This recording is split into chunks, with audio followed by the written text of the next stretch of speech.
ఏటండి దేవుడు ఎంత మంచి నిద్ర నీకే ఇచ్చాడండి. ఆయన కొనకుడు నిద్రపోడు, ఆయన ముందున్న దేవదూతలు నిద్రపోవు. ఈ భూమి మీద ఉన్నటువంటి జీవరాశులు, పురుగులు, దోమలు ఇవన్నీ చూడండి. పర్లేదులండి, నేను స్టాండింగ్ లోనే ఉండిపోతానంటది ఆవు. నేను ఊరి మీద రా తిరుక్కొని ఉంటానంటే రాత్రి అంతా దెయ్యంలాగా అనుకుంటది కుక్క. ఏవి పడుకోవండి, పడుకో పడుకో పడుకో. ఎప్పుడైనా యోచించవా, దేవుని నువ్వు గుర్తించవా, తన గూర్చేను చెప్పవా.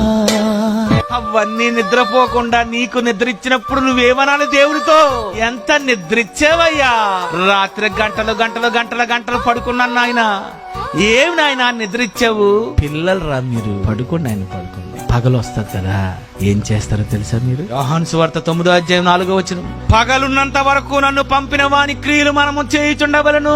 పగలున్నంత వరకు. పగలు తెల్లవారి 6 గంటలు వస్తుందా? ఏం చేయాలి మీరు? డ్యూటీ కాదు వెళ్ళవలసింది, ఊరి మీద తిరగడానికి కాదు, బడికి వెళ్ళిపోవడానికి కాదు, ఉద్యోగం చేయడానికి కాదు. దేవుడు అంటున్నాడు 12 గంటలు నిద్ర ఇచ్చాను కదరా, రాత్రి అంతా పడుకున్నావు కదరా, నువ్వేం చేయలేరు తెల్లవారి. ఈ భూమి మీద పుట్టినటువంటి మానవులందరూ పగలు తెల్లవారు రాగానే ఏమనుకోవాలి?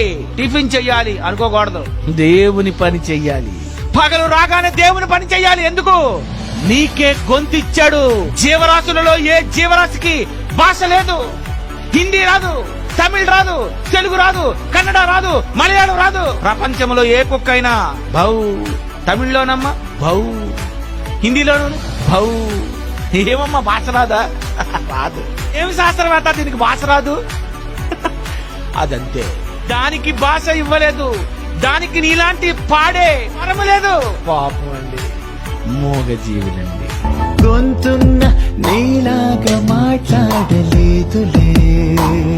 అవి మోగవి, ఇవి మోగవి, ప్రకృతిలో ఉన్నవి మోగవి. నీకే స్వరం ఇస్తే నువ్వు మాట్లాడవేటి? నువ్వేమంటున్నావు? మాట్లాడుకోవడం లేవు. మాట్లాడుకోవడం లేవట. మాట్లాడుకోవడం లేవేటి? మాట్లాడుకోవాలి.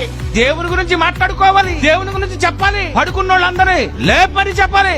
ఎవరండి మాట్లాడుతున్నారు? ఎవరు దేవుని కోసం చెబుతున్నారు చెప్పండి? ఈ భూమి ఉంది చూశారు, ఈ భూమి మొత్తం గుండ్రంగా చాలా పెద్ద భూమి ఉంది అంటున్నారు. ఇదంతా ఏముంది? చీకటి. చూసారా, ఇదంతా చీకటేనండి. భూమి అంతా ఒకేసారి చీకటిలో ఉందా? సగం భూమి మాత్రమే చీకటిలోనికి వెళుతుందా? ఇప్పుడు మీకు చీకటి అయితే అమెరికాలో ఉన్నవాడికి ఏమవుతుంది? పగలు. ఏంటి అమెరికాలో ఉన్నవాడికి ఎందుకండి వెలుగొచ్చింది? వాడికెందుకు పగలు, నీకెందుకు రాత్రి? పోనీ పిల్ల పడుకుంటారన్నప్పుడు భూమి అంతటికి ఒకేసారి దేవుడు ఇచ్చేవచ్చు కదా చీకటి. శుభ్రంగా అందరూ పడుకుంటా, ఫుల్ చీకటి. కానీ అమెరికాలో ఉన్నవాడికట ఇప్పుడు పగలట. రేపు నీకు పగలయ్యేసరికి అమెరికాలో ఉన్నవాడికి రాత్రట.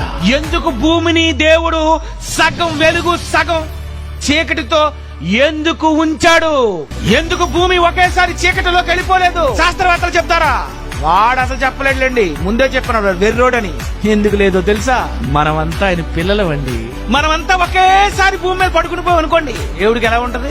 ఏట్రా మీ అందరూ చీకట్లో పడుకుని పోతే నేనేట్రా ఒంటరిగా పరలోకంలో బోర్రా బాగోదు. అమెరికాలో ఉన్నోళ్ళు లేస్తారు, వాళ్ళు లేచినప్పుడు వాళ్ళని చూసుకుంటాను, మీరు లేచినప్పుడు మిమ్మల్ని చూసుకుంటాను. మనం అంతా దేవునికి పిల్లలేమైనప్పుడు భూమి మీద అందరూ ఒకేసారి పడుకుంటే ఎలా అండి? అందుకే దేవుడు అనుకున్నాడు, ఆయన భూమిని సగం ముక్కలు చేస్తానరా, సగం సగం పడుకోండ్రా. ఈ భూమి మీద దేవుడు మానవునికి మాత్రమే నిద్ర ఇచ్చి, నాయన రాత్రి పడుకోండి, పగలు ఎంత నిద్ర ఇచ్చినటువంటి ఆ దేవుని కోసం ఈ రోజు ఎంత మంది తెల్లవారి లేచి దేవుని పని చేస్తున్నారు. ఎందరో క్రైస్తవులు చెప్పారు నాకు, ఇంతసేపు పడుకున్నావే, తెల్లవారు లేచి ఏమనుకోవాలి? కొంచెం నీ గురించి 1 గంట అయినా 2 గంటలైనా 3 గంటలైనా పని చేస్తాను నాయన అని అంటున్నావా? లేదు, చేస్తున్నావు. దేవుడు కొనకడు నిద్రపోడు, దేవుని కోసం బ్రతకని వారికి నాశనము. కొనకదు